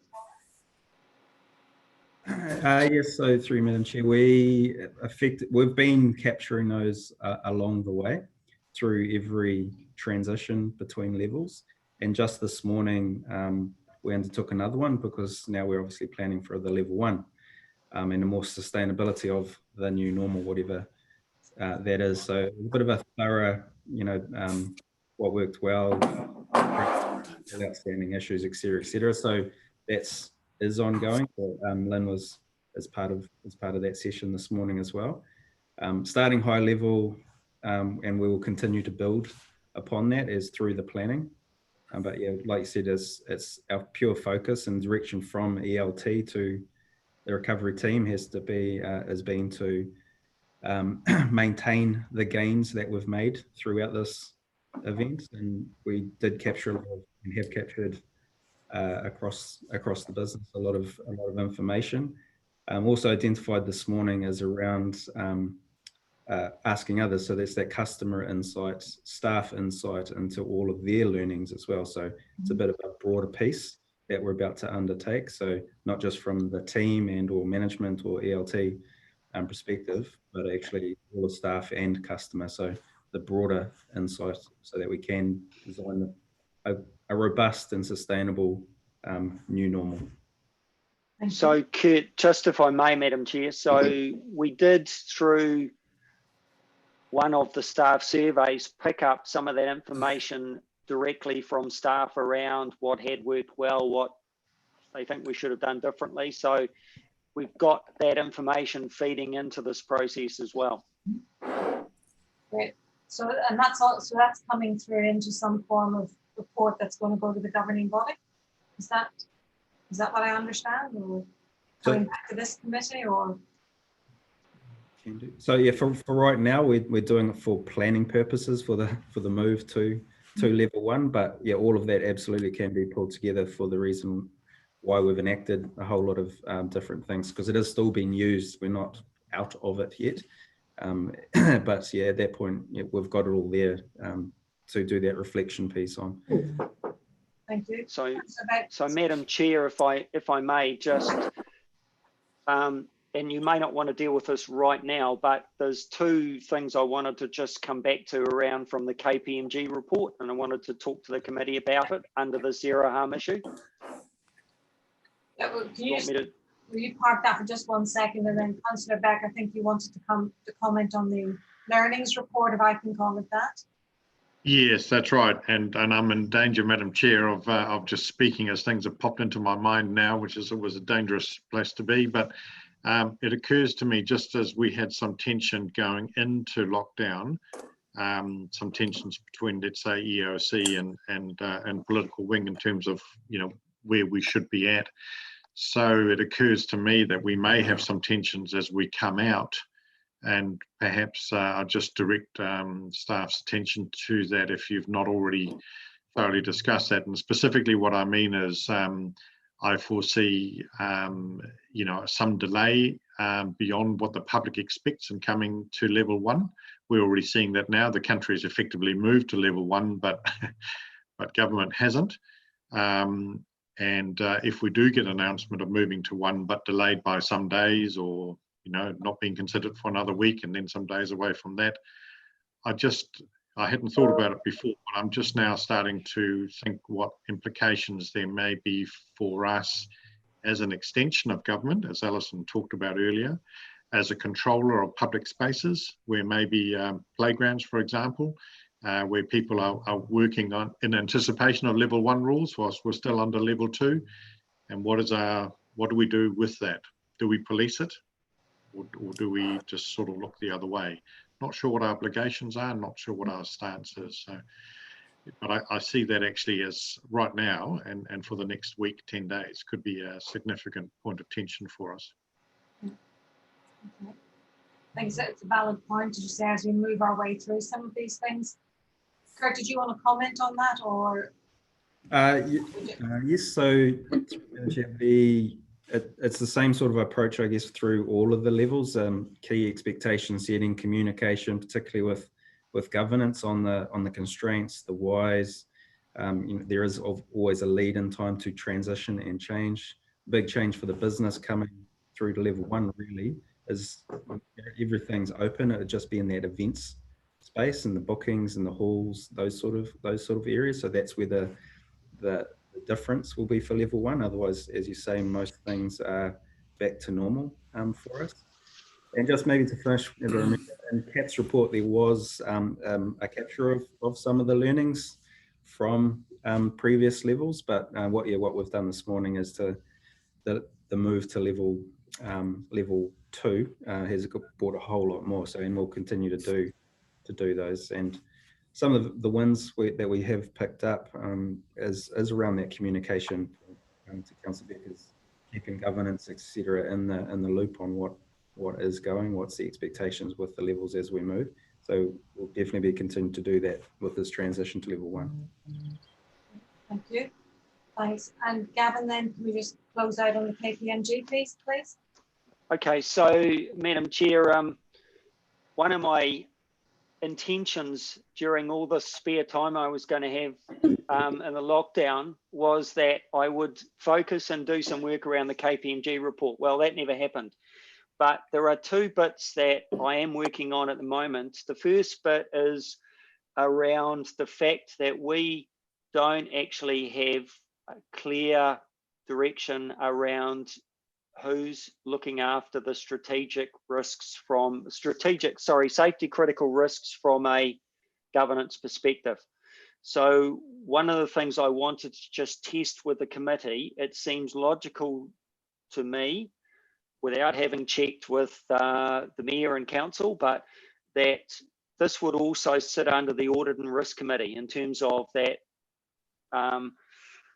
governance around the safety critical controls. So, and my proposal is that I was planning to put something to Council later this month around reviewing the delegations and incorporating that within the mandate of the Audit and Risk Committee. So I just wanted to test that as a thought.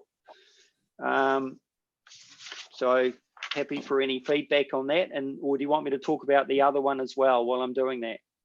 Let's just garner some feedback, Gavin, on this one.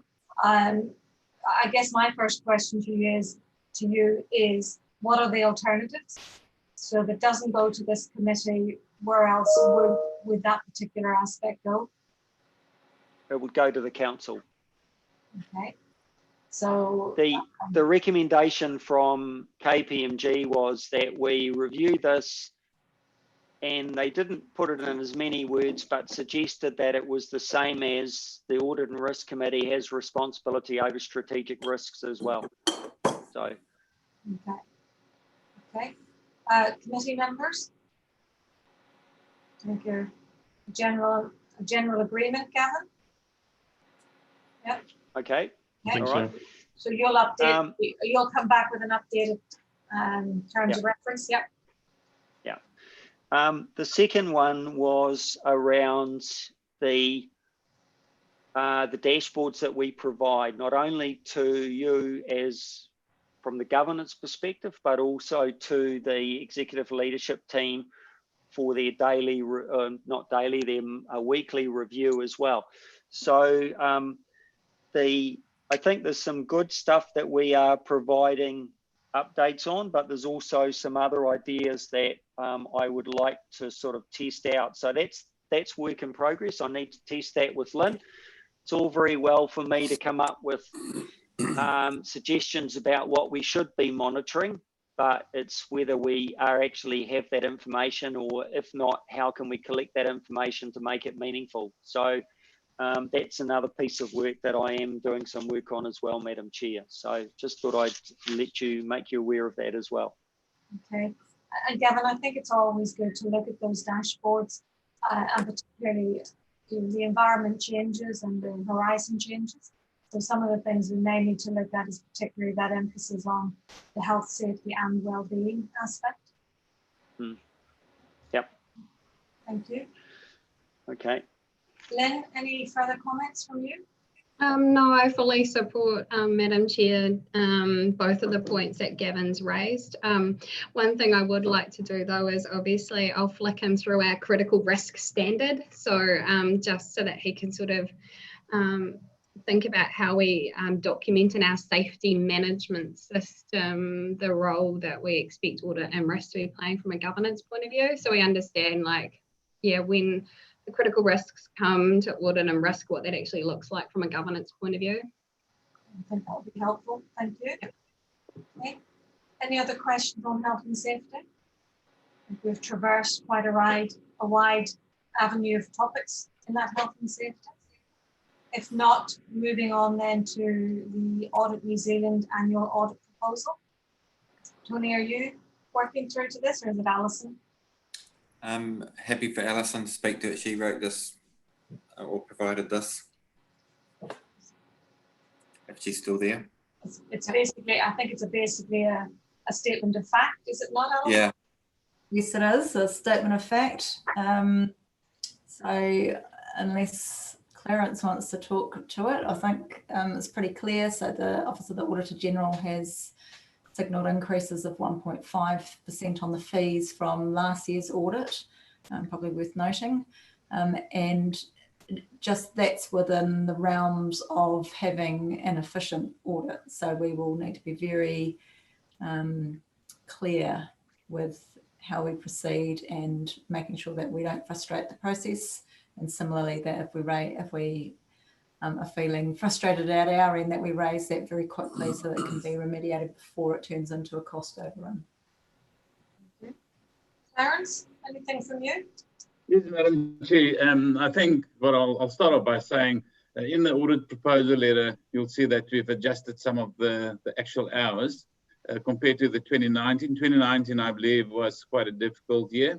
So that wasn't used as the basis. We used pretty much a bottom-up approach. The whole moderation process went through, it took quite a long time to get to a point where we were actually happy with the hours that we're putting up. Then the lockdown started, and that's why the OAG sent out the letter saying that the fees will be kept at the 2019 actual fees, or proposed fees, plus a 1.5% increase. On that proposal letter, there's a range of what the audit fee should be on an efficient approach, and that is will be impacted or will be factored into the next 2 years. So this year it will be the 1.5%, but I just think it's really important to flag that there's about a 14% increase expected for the next 2 years. And then I've also issued two other letters. One is the audit engagement letter and the audit proposal letter. With the audit proposal letter, that sets out the risk areas as well as the timing of our audits. Now we've done our interim audits in lockdown. So I just wanted to highlight that we did that, and thanks Alison and your team. It was quite a challenge doing an audit remotely, and I think everybody was learning as we were going, and we found there was a lot of learnings on our side as well. And our next audit is starting on the 8th of June, which is next week. So hopefully we'll have a hybrid audit then, where we'll be on site and also doing remote auditing. So I just thought I'll highlight that as well. Thank you, Clarence. Committee members, any questions? No, I'll just a couple from me, really around as we go into year-end audit. Obviously, we've touched on some of the areas that will be audit focus, which will be fraud, obviously the valuation piece. And I know that some other organisations are actually looking at crafting a impact of COVID-19 disclosure note. So we might just look at whether that's something we want to put into our financial statements this year. I don't think there's a format for it. It's just basically what impact on the business. And I would just highlight, particularly Clarence, to yourself, that as the fee letter talks about, it's reliant on an efficient delivery of audit from both sides. But if you are encountering any roadblocks, then my expectation is that you would highlight that sooner rather than later, so that we're not playing catch up or we're not having any retrospective issues to address. I appreciate that. Thank you. Thank you. If there's nothing else on that, we'll move on to page 69, which is the quality and governance assurance. So is it, who's doing this? Is it Madalena? So Madam Chair, this is just one of the reports now that's taken as read. Okay. So we just for information. Just take questions and information. So anything from committee members?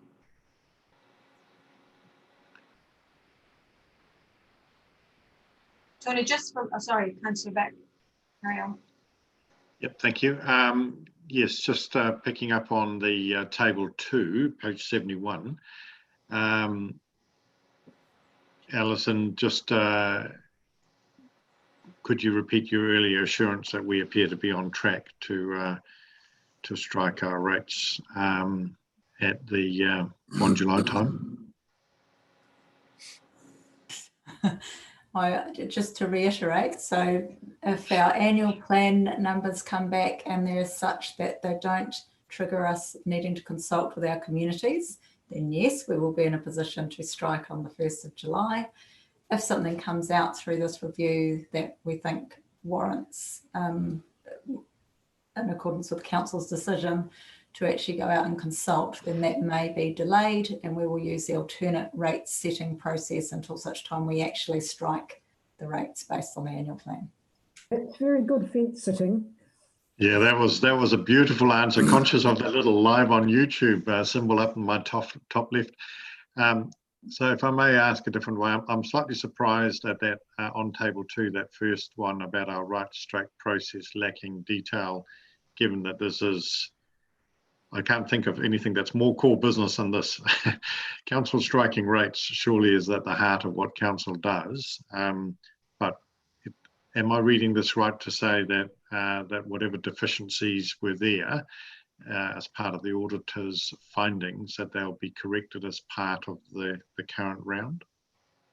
So through you, Madam Chair, this is the way in which the process has been written. So I guess we've taken, whoever's done the process in the past has written the notes, and what we're saying is that needs to actually be tightened up. So it's not that we're not doing the process correctly, etc. It's the way in which it's being documented, is my understanding, unless somebody here can correct me on that. Thank you. We just check, make sure, Alison, that is the understanding and correct. Councillor Church.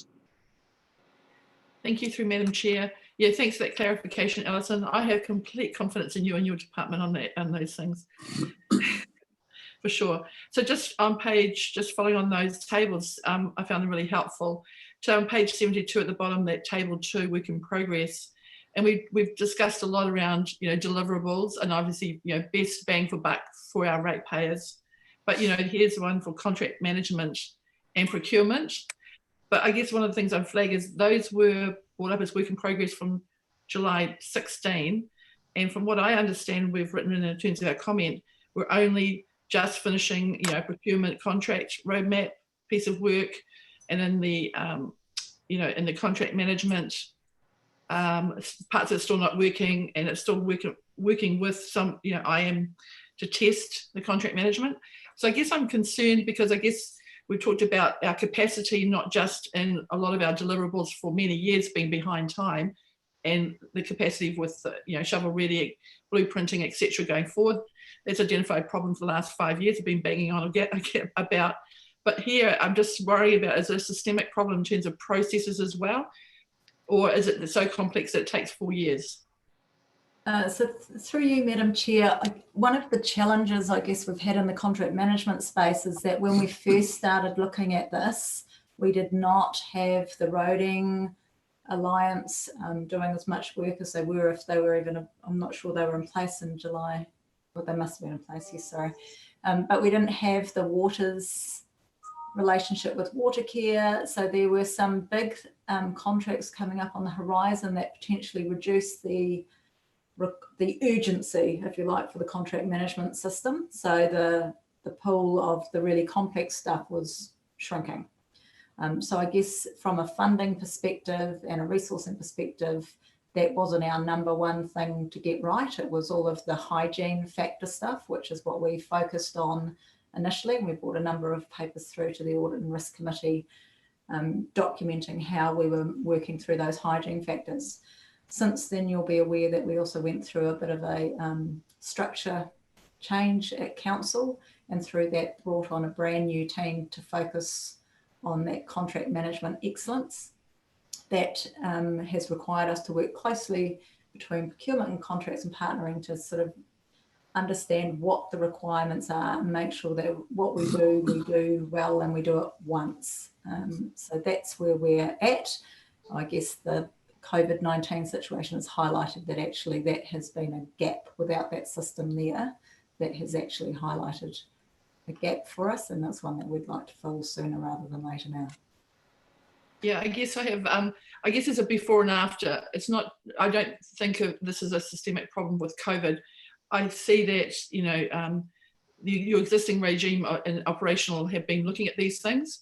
I guess if I look at myself as a ratepayer, that I naively thought that the business of usual of council as a contract to contract out many contracts over time for the last 50 years, that things like procurement strategy can be developed, that we would have already had a procurement strategy, that we would have had a contract manager in place, and that we would be looking at these things as part of our business as usual for many years.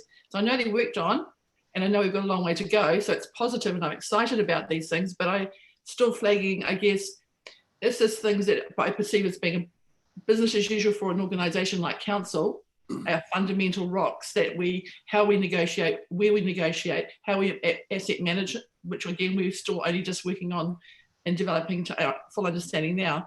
Is there any other areas, it's highlighting to me, is there any other areas of perceived business as usual operational that we have yet to focus on? Right, so asset management, we're working on now, we bring an asset management team in, we're looking at now our strategies around procurement, we're developing our contract management sophistication. To me, these are foundation blocks of a council. What other things that are, to me, foundation blocks are missing or that we don't understand yet? And, we can't do everything at once, I understand that, but I'm just wanting to make sure that there's no other, what I would call white elephants, that we need to be looking at, and we should, if we are, then we should flag them for future development. So I think, Councillor Church, perhaps one of my comments on this was we do need to start closing out some of these, particularly the contract management and the procurement. And these have been, and other members of the committee will recall, some very knotty issues to deal to. Around what is best practice contract management, what is best practice procurement. So I think your points are very well made, but it is part of that journey. Certainly, we probably needed to go faster than we have been going, but for me now, we need to actually ensure that we close out these actions and address the risks and gaps that were identified, and also take the opportunity of looking and putting the COVID-19 lens across this in terms of our learnings. As to are there any other areas, well, I think that's like asking how long is a piece of string almost. I think it's a challenge, and part of the issues, I guess, to the assurance and the risk program is to really look at each and every one of those aspects to ensure that we're actually tackling those key strategic risks. But I don't know whether Roger or Alison have anything else they want to add. All gone quiet, so I don't think so. No. So I think you're right to highlight the points, and that comes back to having a real good focus on our strategic risks. Yeah. And I think, Madam Chair, just the comment that I'd make in regard to that, like this is, so these are things that have been raised through internal audits as good practice, best practice. So this is not saying that we have had nothing in place. It's to say that we, as Alison alluded to, we had a program of work that came out of the procurement audit, and it was clear that we were focusing on those hygiene factors first, and this contract management system was prioritised to come later. And so that's what we're now focusing on. And part of that was actually about ultimately delivering or implementing something that was fit for purpose, and it wasn't something that was going to be I guess, inappropriately sized as we transitioned our business to not be managing the water's assets and the roading assets. Thank you, Tony. Councillor Sedgwick. Thank you very much. And on a different subject, but on page 71 and the discussion under policy review, can you tell me, are we within our acceptable limits with our policy reviews? I know we have a number of lapsed policies. Do we have a good process for capturing these and including these in the reviews? I'm interested in ensuring that we are compliant. So through you, Madam Chair, I'll just need to probably get the right person to respond to that, Councillor Seifert. So absolutely, I'll get Melissa to send something out to you to let you know whether we're, I guess, all policies that should have been reviewed by now have been. Thank you. Any other questions on that report? If not, Tony, moving to the work plan. Madam Chair? Yes. Just process, is the links to the reports we can't access because I think the intranet would be the right word. So just as a process. So they're not valid for us. So whether they need to be disclosed or not, either in the future, either accessible or take off. Okay. Tony, can you look at that, please? Thank you. Thank you, Councillor Church. So the committee work plan, I think, Tony, this reflects our updated thinking and the discussions that I've had with Councillor Gibb and myself around making the committee really more focused on the strategic pieces rather than spending a lot of time on the detail and getting ourselves perhaps lost in detail. So it's for noting, but obviously comments from any of the committee members. I'm not getting any comments from anyone, so we note that. Thank you. And then we have the register of interests that starts on page 80, which lists the elected and appointed members, again for noting. Okay, thank you. I'm now going to move to... Madam Chair, I have a question on that. Yes, sorry, Councillor Church. Yeah, that's okay, thank you. So as you've highlighted in your report, Brendan, that not everybody's sent the documentation in. What's that? Is there an issue or ramifications of that? And if there is, how do we fix it? It's a very good question, Councillor. We have endeavoured to follow up on numerous occasions with the various people and through the respective chairs of community boards, for example, as well. The ramifications for us would be, I suppose that the key one would be if there is a conflict of interest that arises that hasn't been appropriately disclosed. And in particular, that would be if there's one that's related to a contract that a member would have an interest in, particularly financial. And if that wasn't disclosed at that time, we wouldn't be aware of that and be able to deal with that and address that issue up front.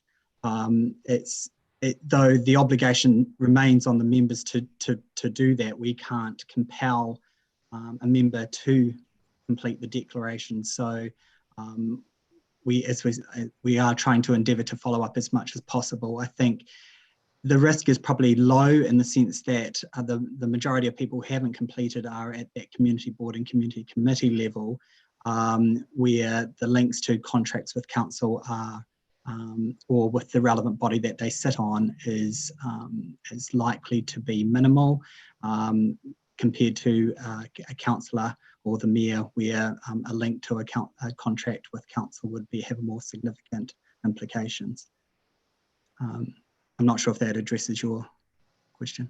Yeah, it does. Because actually the other thing I had with that was, I recall in the past we've been asked around our family, and yet now the questions have morphed into ourselves and partner, which is quite specific. And is this a legislative change? Because, you know, to me, it's the border one would have been a more robust. So is that a legislative change that we've done? It's not a legislative change. The legislation that applies here relates only to the contracts side of things, and that only asks for partners and the relevant member. So in terms of non-financial interests, we've just looked at the examples or benchmarked against other councils and what they request. And that's where that change kind of came into being. Cool, thank you. Councillor Church, fair to say, this is something that there's a bit goes backwards and forwards around people's willingness to disclose. My response is very clear that it's best practice governance, and that's what we should be looking to do. Thank you. I'm now going to move to exclusion of the public for the reasons as set out on page 89. Thank you, Councillor Gibb and Councillor Sedgwick. Thank you. Brendan, I'll wait your instructions. Yes, yeah, if we can just wait for a couple of minutes for us just to stop live streaming. Thanks.